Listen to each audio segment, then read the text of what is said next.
Hello दोस्तों, मेरा नाम आस्तिक झा है और मैं आप सभी का गौतम झा संस्कृत क्लासेस पर हार्दिक स्वागत करता हूं। आज हम बात करेंगे कि भारत में नागरिकता हम किस आधार पर मिलती है और भारत में जो पहला नागरिक संशोधन अधिनियम था वो कौन सा था। तो यदि आपसे कोई ये क्वेश्चन पूछे कि भारत में पहला नागरिक संशोधन अधिनियम कब पारित हुआ था, तो उसका आंसर है 1955 में पारित हुआ था। अब उसमें कौन कौन से रूल हैं, ठीक है, क्या बातें हैं, किस बातों पर चर्चा की गई, उसके पर हम अभी चर्चा करेंगे। उसके बाद इससे रिलेटेड कुछ क्वेश्चंस को भी सॉल्व करेंगे। तो चलिए शुरू करते हैं। पहला है जो नागरिकता अधिनियम 1955 में बात किया गया, तो इसमें नागरिकता को अर्जित करने के 5 तरीके से बताए गए। कौन कौन से 5? पहला है जन्म, दूसरा है वंशानुगत, तीसरा है पंजीकरण द्वारा, चौथा है हमारा देशीयकरण द्वारा और पांचवा है क्षेत्र सम्मिलित होने पर। आज हम इन्हीं पांचों की चर्चा करेंगे। तो कौन कौन सा है? पहला है आपका जन्म से, यानी नागरिकता अधिनियम 1955 में जो नागरिकता अर्जित करने के कुछ 5 शर्तें बताई गई वो था जन्म से, ठीक है। जन्म से के बाद कौन सा है? वंशानुगत। जन्म से के बाद कौन सा है? वंशानुगत, ठीक है। वंशानुगत के बाद कौन सा है? पंजीकरण द्वारा। वंशानुगत के बाद है पंजीकरण, कि आप पंजीकरण यानी आप रजिस्ट्रेशन करा के भी नागरिकता ले सकते हैं। नंबर 4 देशीयकरण द्वारा, यानी किसी भी देश को आपस में मिलाने से भी देशीयकरण द्वारा।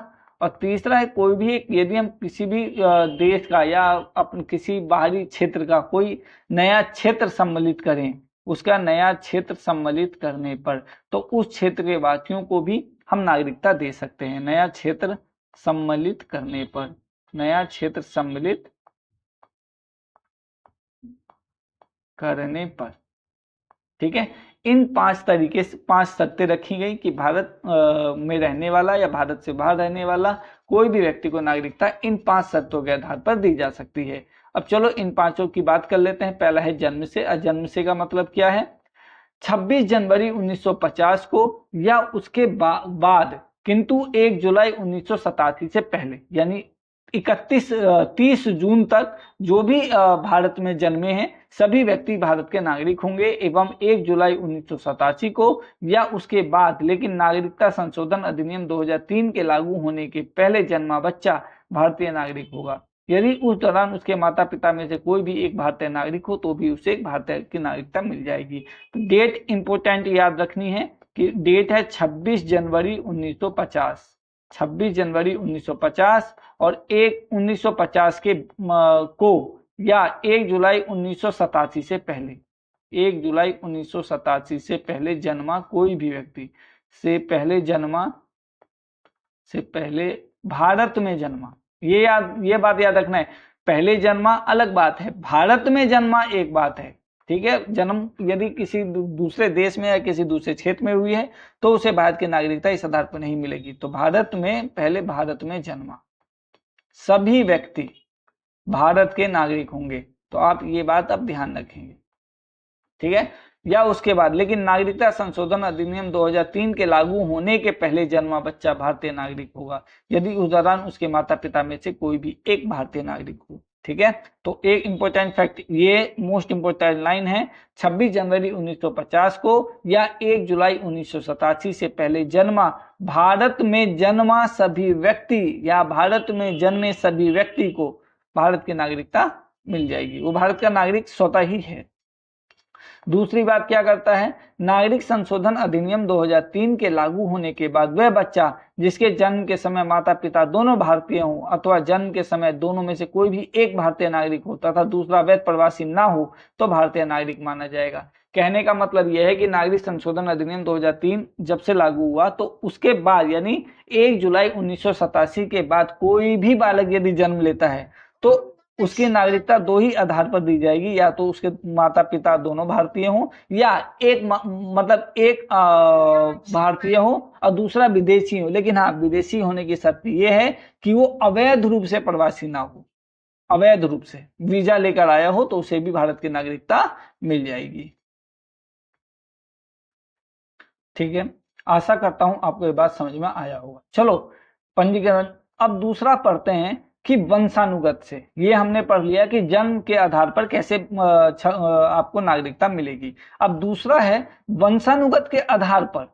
दूसरा क्या है कि वंशानुगत, यानी वंशानुगत अर्थात बाई डेसेंट, बाई डेसेंट। ठीक है, आपको वंशानुगत के आधार पर नागरिकता संशोधन अधिनियम 1955 के आधार पर किस आधार पर मिलेगा, तो ये जान ले 26 जनवरी 1950 से 10 दिसंबर 1922 के बीच देश के बाहर जन्मे व्यक्ति के जन्म के समय उसके पिता भारतीय नागरिक हो। यानी 26 जनवरी 1950 से लेकर के 10 दिसंबर 1992, ये डेट आपको ध्यान रखना है। 26 जनवरी 1950 से कब तक, 10 दिसंबर 1992 के बीच जन्मा, कहीं भी देश के बाहर जन्मा कोई भी व्यक्ति, कोई भी यदि बालक देश के बाहर जन्मा है इसके भी, लेकिन क्या हो, माता पिता दोनों नहीं। एक बात ये फैक्ट याद रखना, माता पिता नहीं, केवल पिता भी यदि भारतीय नागरिक है, केवल पिता भी भारतीय नागरिक है तो भी उसको नागरिकता दे दी जाएगी। ठीक है, यहाँ माता पिता की बात नहीं करेंगे। यदि ये माता पिता दोनों भारतीय हों, ये केवल दोनों माता पिता भारतीय हों, तो वहां पे आपका ये स्टेटमेंट गलत हो जाएगा। ये है कि जन्म के समय उसके पिता भारतीय नागरिक होने चाहिए, तो उसको वंशानुगत के आधार पर नागरिकता संशोधन अधिनियम 1955 के तहत उसको भारत की नागरिकता मिल जाएगी।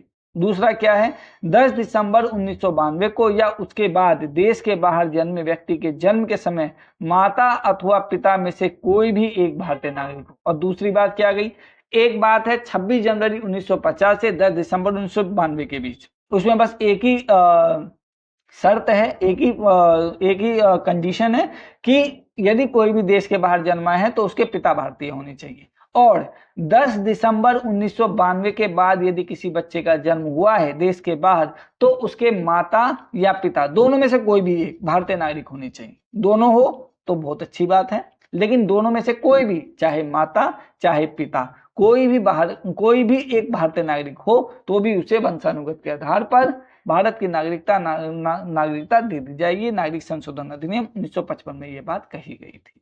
ठीक है, तो चलो दूसरे आधार पर पढ़ लिया। अब हम पढ़ते हैं पंजीकरण द्वारा, कि पंजीकरण के द्वारा यानी रजिस्ट्रेशन, बाई रजिस्ट्रेशन, उसको किस प्रकार के आधार पर, रजिस्ट्रेशन, बाई रजिस्ट्रेशन उसे कैसे भारत की नागरिकता दी जाएगी। अब हम इसके तथ्य के बारे में पढ़ेंगे। देखो, मैं ये वीडियो को पूरा डिटेल में पढ़ा रहा हूं, यदि वीडियो अच्छा लगे तो प्लीज वीडियो को लाइक और शेयर जरूर करें। ठीक है, भारतीय मूल का व्यक्ति जो नागरिकता आवेदन कर सकता है, लेकिन रूल क्या है, पूरे 7 वर्ष भारत में रहा हो, पूरे 7 वर्ष भारत में रहा हो, पूरे 7 वर्ष भारत में रहा हो। ठीक है, यदि कोई भी व्यक्ति 7 वर्ष तक भारत में रहा है तो वो नागरिकता के लिए आवेदन कर सकता है। भारतीय नागरिक से विवाहित व्यक्ति जो नागरिकता आवेदन देने से पूर्व 7 वर्ष तक भारत में रहा हो। भारत के नागरिक के नाबालिग बच्चे, ठीक है, वो भी पंजीकरण द्वारा दे सकते हैं। और भारतीय नागरिक से यानी कोई भी विदेशी महिला आए और भारतीय पुरुष से विवाह कर लें तो भी उसे मिल जाएगा, लेकिन हाँ, आवेदन देने से पूर्व उन्हें 7 वर्ष तक भारत में रहना होगा। ठीक है, यानी कोई भी आदमी, कोई भी औरत यदि बाहर से आके भारतीय नागरिक से विवाह करते हैं तो उसे आवेदन डायरेक्ट नहीं मिलेगा, आपको शादी हो जाएगी तो 7 वर्ष तक भारत में रहना अनिवार्य है। ठीक है, चलो आगे देख लेते हैं। अभी तक हमने टोटल 3 टाइप से हमने पढ़ चुके हैं कि भारत में नागरिकता किस किस आधार पर दी जा सकती है। मैं एक बार और आपको याद दिला दूं तो पहले नागरिकता जन्म से, नागरिक संशोधन अधिनियम 1955 की बात कर रहे हैं, दूसरा वंशानुगत से, और तीसरा पंजीकरण द्वारा यानी बाय रजिस्ट्रेशन। और चौथी शर्त ये थी कि आप देशीयकरण द्वारा भी भारत को किसी भी व्यक्ति को नागरिकता दे सकते हैं। चलो उससे देख लेते हैं। संबंधित देश में एक निश्चित अवधि तक निवास करना, मतलब आप जिस देश की नागरिकता लेने, मान लो भारत देश की नागरिकता लेने चाहते हैं तो भारत देश में एक निश्चित अवधि तक निवास करना होगा। और वो निश्चित अवधि कितनी है, 7 वर्ष। कम से कम आपको 7 वर्ष तक तो निवास करना ही होगा। किसी ऐसे देश का नागरिक ना हो जहां भारतीय को देशीयकरण द्वारा नागरिकता ना मिलती हो। ठीक है, अन्य देश की नागरिकता को त्याग कर भारत की नागरिकता ग्रहण करे, ठीक है। या कोई मतलब मान लो किसी को कनाडा देश की नागरिकता मिली हुई है, वो कनाडा देश की नागरिकता को छोड़ दे और भारत की नागरिकता ग्रहण कर ले, क्यों? ऐसी शर्त क्यों रखी गई? क्योंकि भारत में एकल नागरिकता का प्रावधान है, भारत में एकल नागरिकता का प्रावधान है। और ये कहां से लिया गया? ये एकल नागरिकता का प्रावधान ब्रिटेन देश के संविधान से लिया गया है। तो यदि कोई भी अन्य देश का नागरिक आके बोलता है कि मैं उस देश की नागरिकता छोड़कर आपके देश की नागरिकता लेना चाहता हूं, तो उसको भी देशीयकरण द्वारा नागरिकता दी जा सकती है। अगली बात करता है कि 8वीं अनुसूची में वर्णित भाषाओं में किसी भी एक अक्षर ज्ञाता हो। मान लो किसी यूएसए देश का आया, 8वीं अनुसूची में टोटल 14 भाषाएं शामिल हैं, 8वीं अनुसूची में 14 भाषाएं शामिल है। तो उनमें से किसी भी एक, जैसे उर्दू, बंगाली, इन सब किसी एक भाषा को अच्छा ज्ञान होने वाला हो, तो वो उस आधार पर रजिस्ट्रेशन कर सकता है, ठीक है। उसे भी बाय नेचुरलाइजेशन के आधार पर उसे मिल सकता है। अच्छे चरित्र वाला हो, ठीक है भाई। किसी अच्छे चरित्र वाले का मतलब क्या है? यहाँ पे गुण नहीं देखा जाता है, यहाँ बस पैसा हो, ठीक है। लॉजिक यही फैक्ट है, पैसा वाला हो और किसी अन्य बड़े, कहता हूँ बड़े पैसे वाले हो, मतलब बिजनेसमैन हो, तो उसका चरित्र नहीं देखा जाएगा, मुझे ये पक्का पता है। ये लिखने के लिए बोला गया है कि अच्छे चरित्र वाला, ठीक है। यहाँ पे अच्छे चरित्र वाले का मतलब यही है कि जिसके पास सबसे ज्यादा पैसा है उसको नागरिकता दे दी जाएगी।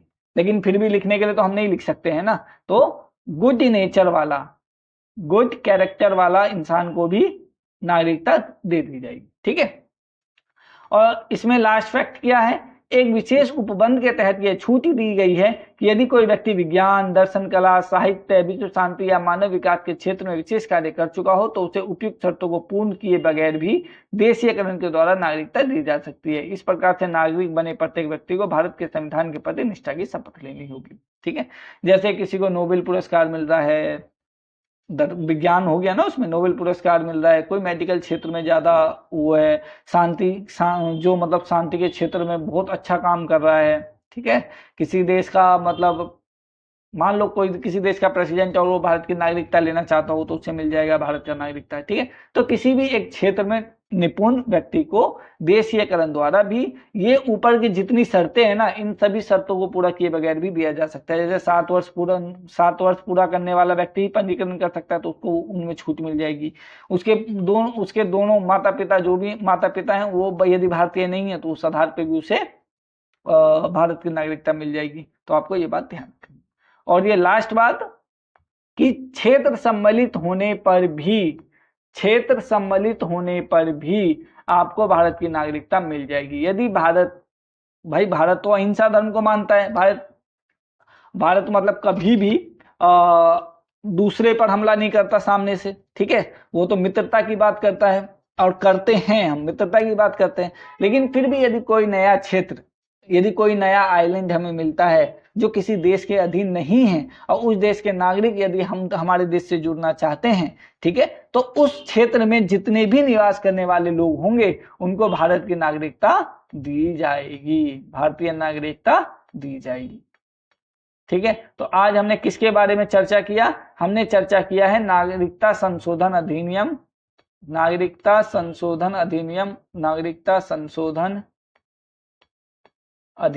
1955। हमने बात किया नागरिकता संशोधन अधिनियम 1955। आशा करता हूं ये वीडियो आपको अच्छा लगा होगा। और नागरिकता संशोधन अधिनियम 1955 के तहत जितने भी फैक्ट थी, हमने सभी बातों पर चर्चा की है। यदि ये वीडियो आपको अच्छा लगे तो वीडियो को लाइक और शेयर करें। अगले क्लास में हम नागरिक संशोधन अधिनियम 2015 की बात करेंगे, ठीक है, 2015 की बात करेंगे। उसके बाद नागरिक संशोधन अधिनियम 2019 की भी बात करेंगे। उसके बाद ये नागरिकता का पूरा चैप्टर हमारा यहाँ खत्म हो जाएगा। उसके बाद मैं कुछ यहाँ पे क्वेश्चंस लाया हूँ, ठीक है, नागरिकता से रिलेटेड कुछ क्वेश्चंस है मेरे पास। टोटल 21 क्वेश्चंस है, इस पे हम चर्चा करेंगे। उसके बाद ये चैप्टर को हम खत्म करेंगे। तो अगले क्लास में आपको ये चैप्टर खत्म हो जाएगा। और आप देख रहे हैं कि आपके लिए मैं कितने इंपोर्टेंट क्वेश्चन लाया हूँ, आप देख सकते हैं। तो देख सकते हैं कि निम्नलिखित में से भारत में नागरिकता निर्धारण का विशिष्ट अधिकार किसे है, ठीक है, न्यायालय को, राष्ट्रपति को, लोकसभा को, केंद्र सरकार को या राज्य सरकार को, ठीक है। ये सब हम चीजें फैक्ट वाइज, क्योंकि मैंने आपको थ्योरेटिकल पढ़ाया है, तो उस आधार पर हम इस पर चर्चा करेंगे, ठीक है। आशा करता हूं ये सेशन आपके लिए उपयोगी साबित होगा, और हम जानते हैं कि ये सेशन IAS, PCS, ठीक है, और सभी SSC पेपर के लिए, चाहे वो उसमें रेलवे भी, ठीक है, रेलवे सभी एग्जाम के लिए ये इंपॉर्टेंट है। ठीक है, तो बस आपसे विनम्र अनुरोध है कि वीडियो यदि आपके 1% भी काम आए तो प्लीज वीडियो को लाइक और शेयर जरूर करें।